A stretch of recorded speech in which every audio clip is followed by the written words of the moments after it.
I tell you what, today has been one thing after another. Supposed to have been up early this morning, headed to the dam. I'm not going to say which one, but headed to the dam to try to catch some fish for a fish fry. Well, I did not sleep worth crap at all. I don't think I went to sleep until like 3 o'clock this morning. Up at 5. And anyway, started on my way up there. And before I even get 2 miles outside of my hometown, this thing starts missing. Spark plugs or wires, whichever one. More than likely just the spark plugs, but I'm going to go ahead and just change out the wires because I'm going to be pulling those anyway. So, yay, I get to work on this thing again instead of going fishing, but hey, maintenance is maintenance. Fortunately, changing the spark plugs and coils and all that are pretty easy on this thing. You don't have to remove the air hose, but it makes sense to. It gives you extra room. And this one actually ain't the right one for this thing, but it works. I just had to cover off these ports right here. But anyway, I'm gonna yank this thing off and get this side took care of. Now, if you're going to change out the coil packs on these things, you're going to need a 10mm socket. Somehow, it's just the nature of the 10mm socket. That's a huge meme in any kind of industry that uses sockets. My short well one is gone. I don't know where it is. But fortunately, I've got a deep well one. So, not going to replace the coil packs. They're pretty much brand new, so don't have to do that. Now, one thing that you can have happen is these boots can disconnect from the coil pack, which sucks to deal with. Which, using dielectric grease should prevent that, but it doesn't always prevent that. And a lot of times what will happen is a tore coil pack boot. Now this one, I got lucky and got pulled out of there by taking just an old metal dowel, or in this case a knife sharpener, and running it down the end of the torn head of it and yanking it back loose. But just breaking that little suction loose from the spark plug itself, usually a long screwdriver will work. Alright, fortunately in the case of the middle one that I was having so many issues with, what I ended up having to do was take a flathead screwdriver and just push it all the way down in there and just twist it. It worked its way around the top of that spark plug, which we're going to replace the spark plug anyway, so I'm not caring anything about it getting damaged. But just working it around there, and it eventually just broke that suction loose and got it out. Still usable, but like I said, since I'm going to have to replace that one, let's get this whole set and have brand new ones.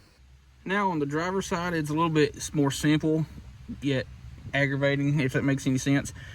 You got a couple of things that you don't have to move, but it definitely helps if you just move them out of the way. Like, for example, this little clip right here that clips onto, just unbolt it, pull it out of the way, and then this little connector or ground, just unbolt it right there. And then this thing, and then this, just loosen them, pull them out of the way. That way you can get to these two back spark plugs, because they're a little bit more aggravating to get to. Also, I forgot to mention, it helps if you disconnect this vacuum line. That way you can pull this over a little bit farther, but I'm using two 6-inch extensions to get the spark plug down in there. Well, get it out and then get it back in there with a new one. Alright, all new spark plugs on this side, new wires ran. All I gotta do is just reconnect everything that's already put up there. Just take that vent line, slide it over there. Take one of these devil clips that's actually better, slide it back up, and then just bolt up the little connectors and diagnostic box. This side's good to go. Also, I forgot that start cussing because you dropped the one wrench or ratchet and socket you needed down in between the battery. Yeah, I'm gonna clean that mess up too. But yeah, it's you never don't create new cuss words when you're working on vehicles. And in case you're wondering what size stuff you're going to need to do all this with, a 10mm socket and a 12mm plus the appropriate size spark plug socket. And you're going to need some extensions. You probably could get away with way less than that, but that's what I used and it worked. All right, it is the next day, and I figured putting in the new spark plugs and plug wires would have fixed my issue. Well, it still has a mess. It's not as bad as it was. So we did some sniffing around and researching yesterday, and came across somebody that had the same exact issue, which is the spark plugs, using the same, pretty much the same ones that I was using. Now, I've used auto light plugs in everything I've ever owned, and this is the first time I've ever had any issues out of auto light. They've always worked well. Actually, the last 2 sets that I had in this thing were auto lights. Never had an issue with missing until just now. So anyway, went and picked up some new plugs this morning. Don't remember what they are.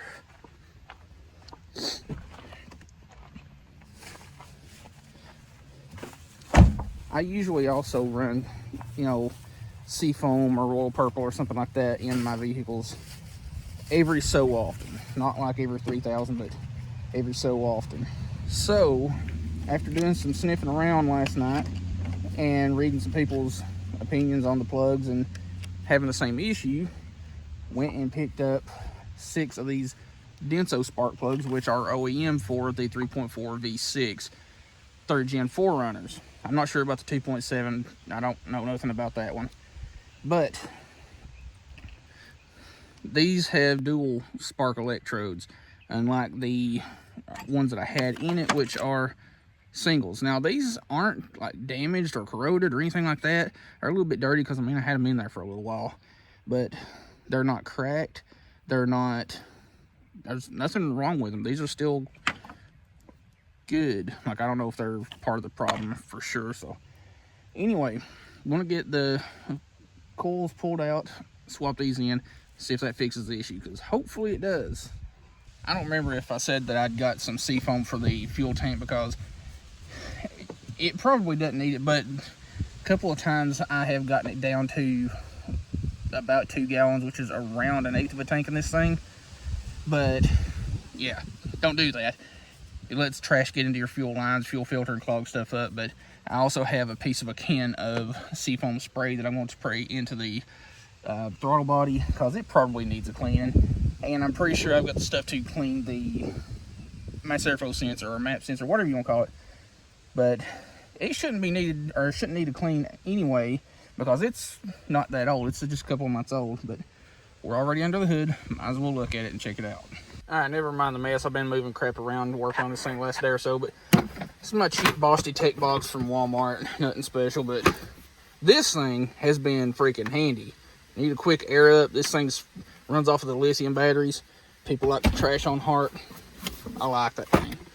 I don't know what's in that, why that's there.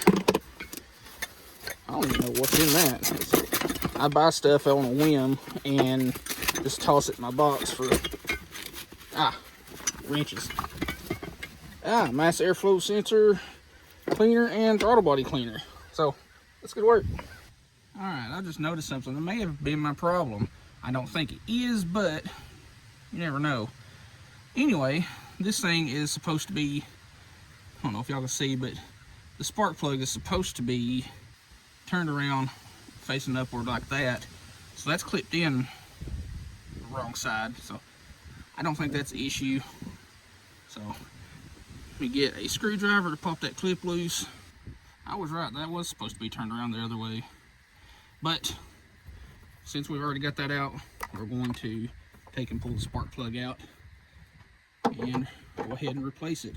But before we do that, we're going to go ahead and loosen up, or take out the bolts for the Coil Packs, which if you've never owned a 3rd gen, I don't know about the 2nd and 1st gens, these 3.4s have Coil Packs on the passenger side, and the spark plug hooks to them, runs to the other side, and powers the spark plugs on the driver's side. And so that we don't lose that bolt, we'll screw it in a little bit there. And each one of these Coil Packs has a little connector, easy to get them loose. Just pinch and pull them up, and then you'll take your 10mm socket and pull these out. I'm not going to go any farther, that way I don't get things mixed up. So I want to get my spark plug socket. I guess it would help if I got a wrench too, or ratchet I should say. You don't need that much as far as extensions go, but it makes it a little bit easier.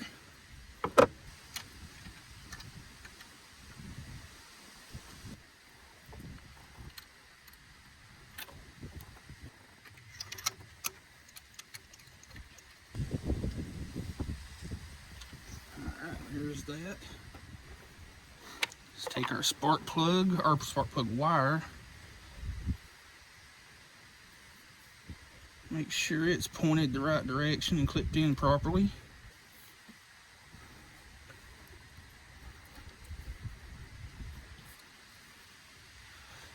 Also, I failed to mention, these little bolts that come out of here are 10mm, and we're on day 2 of having a 10mm socket still in existence.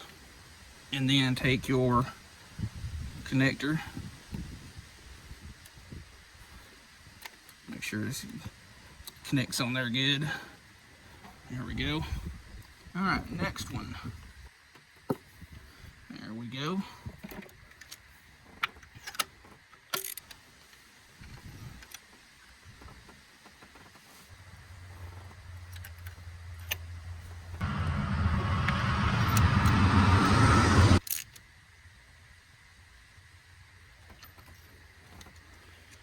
Alright, got our spark plug in that one all set up. Let's put our bolt back in there. And yes, this engine is very dirty. It's got almost 372,000 miles on it. It had 277,000 on it when I got it in 2017. Alright, there's that one. And one more.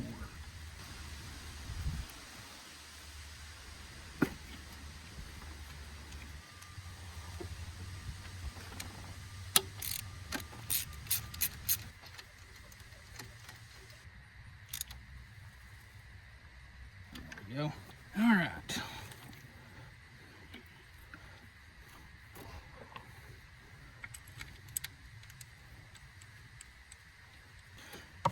There we go. That's snugged up.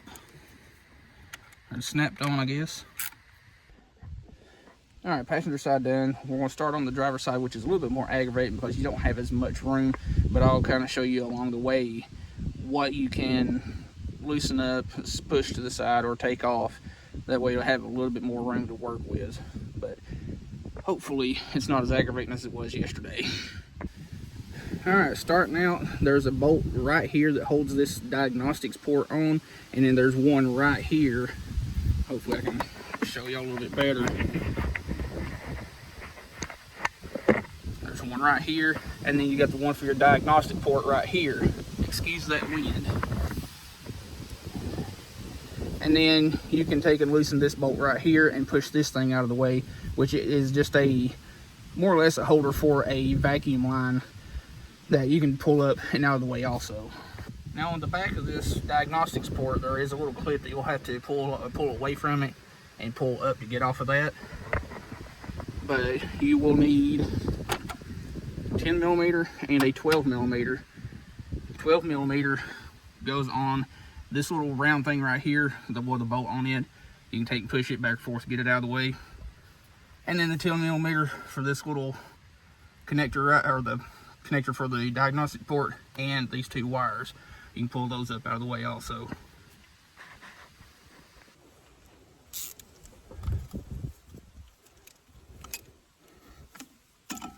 That is another little hose that you can pull out of the way to get a little bit more room too.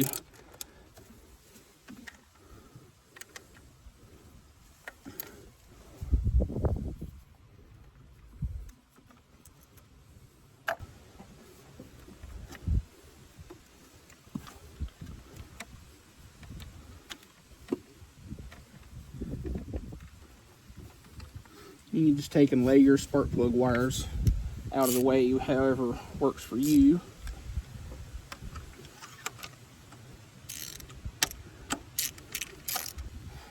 And You know, I was supposed to be filming a fishing video along with a catch and cook, but you know, this had to happen.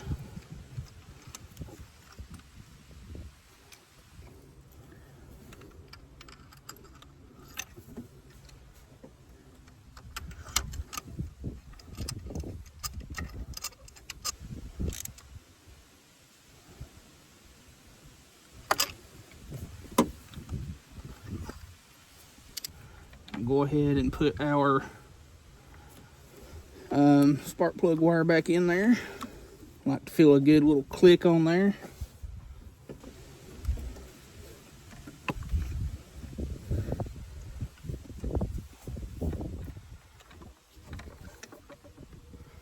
Alright.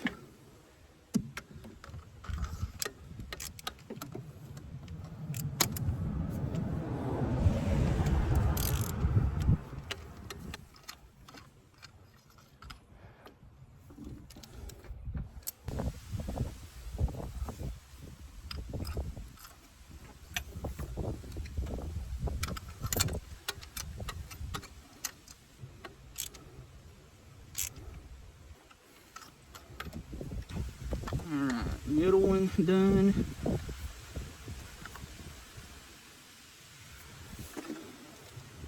Next up, what we'll do is take this. It would help if I put the socket on the right way. Loosen this up. Take that bolt out and just swing this thing out of the way.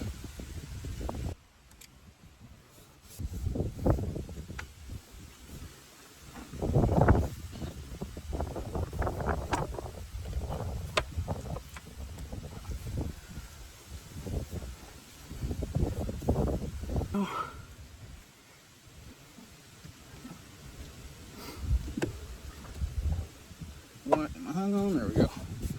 That very back one is definitely the most aggravating to get to because it's directly under part of the intake manifold, or the air intake, whatever you want to call it. I'm running out of words that are proper for the parts because I've used a lot of my colorful language in the last couple of days.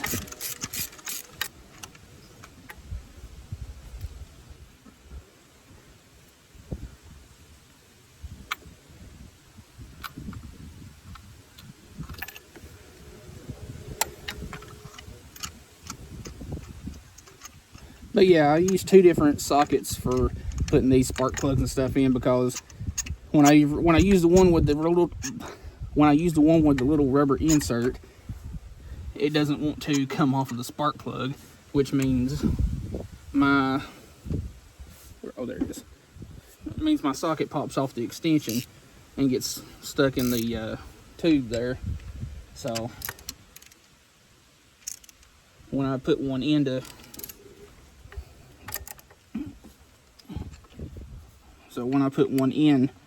to tighten it down,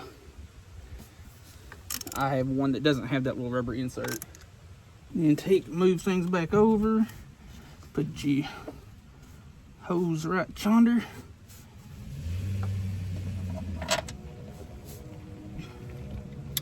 Move that thing back over. Pray to God you don't drop that bolt. It'll suck having to find it.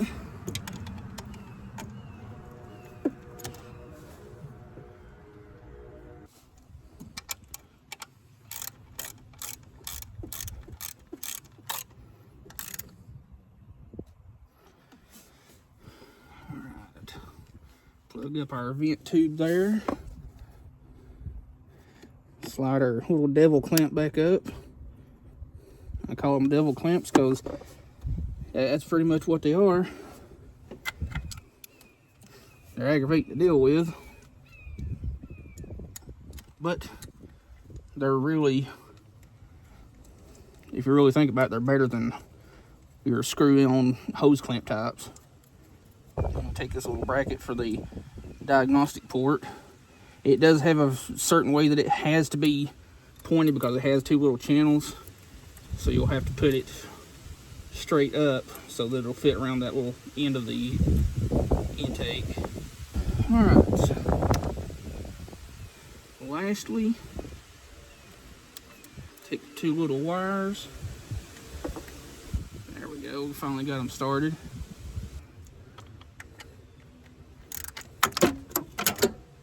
Shit.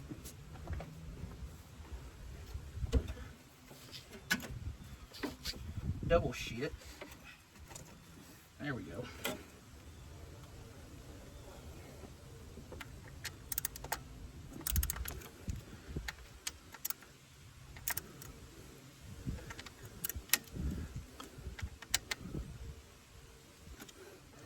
All right. Put that back on there. Put that there. And you're pretty much done with your spark plugs. Now you just want to take and give it a good once over, make sure nothing's unplugged and hanging where it ain't supposed to. I think we're good. So we'll crank her up and see what happens. All right, we got her up and running.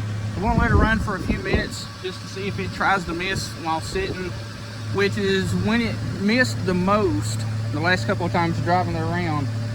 Well, after the first spark plug change, like coming to a stop, it would definitely miss, but at cruising speed, it run perfectly fine.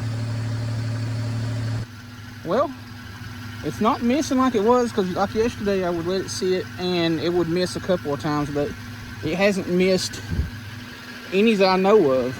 Like I was spraying some seafoam through the air cleaner, well not the air filter, but the air box, so that it could go into the intake.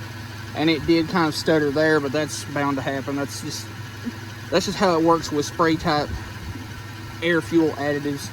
So that's just bound to happen with, you know, air intake cleaners, throttle body cleaners, stuff like that. That's just kind of flooding it out, but seems to be running fairly smooth. So we're gonna take her for a little drive down the road and see if that helps any. All right, I let it sit in idle and then drove it around the block, and then come back, let it sit in idle, and it still has a very, very slight miss. Like it's nothing even close to what it was, but it's still there. Like it's very drivable. There's no problem whatsoever there, but it's besides the point. Anyway, I'm going to pull the airbox off and clean the mass airflow sensor. It's not hard at all. Really, the cleaning the mass airflow sensor is just liberally dousing it with cleaner and just letting it sit and dry. You do not want to scrub those things or touch the sensor on the inside at all. So anyway, let's get to work on that. All right, to take the airbox off, you've got one bolt right here. You got one bolt right down here, which you'll need a good extension, and you've got one more right behind it. Then you'll have to loosen this, and the airbox will just come straight out. Not like straight out, because it never goes that easy, but without much fuss.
What am I hung on there? Okay.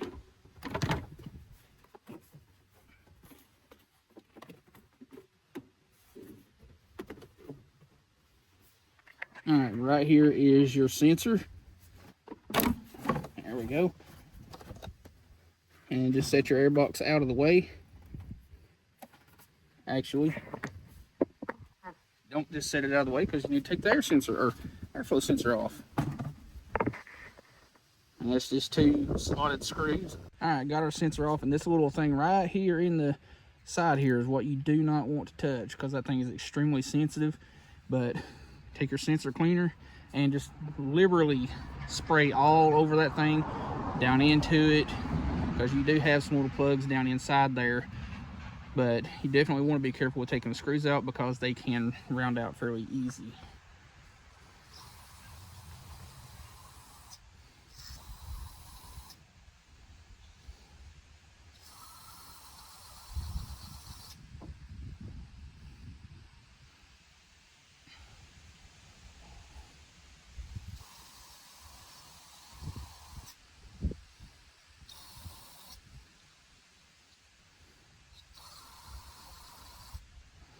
Alright, sprayed that with a good heavy dose of cleaner. I'm going to let this sit and air dry. Do not try to wipe that sensor off. Drain any fluid out of there, shake it around a little bit, get as much out of it, like standing fluid, I guess you could say, out of it, and just let it sit and air dry so that that thing can, well, dry properly. Alright, well, it's been about 15-20 minutes just letting this thing dry out here in the wind. Alright, well, it's been about 15-20 minutes of this thing just sitting out here in the wind, getting good and dry. Plenty of places for the air to circulate and dry this thing out real good. So we're going to put it in, crank it back up, and see what it sounds like. Well, YouTube, I think I've got it figured out. It still has a very, very slight tick, but it's always had something like real small. It's nothing major, but it does idle a lot smoother. It does run at cruising speeds a lot better than what it was over the last day or so. So I'm pretty sure I got it figured out. Cleaned the mass airflow sensor and changed new plugs and wires. So anyway, didn't really plan on making a video out of a tune-up that ended up taking much more time, but hell, it's content. Things like that happen. Every angler's had to deal with, you know, vehicle issues, boat issues, and such. So anyway, not gonna be a regular thing, hopefully. But anyway, hope you liked the video. See you next.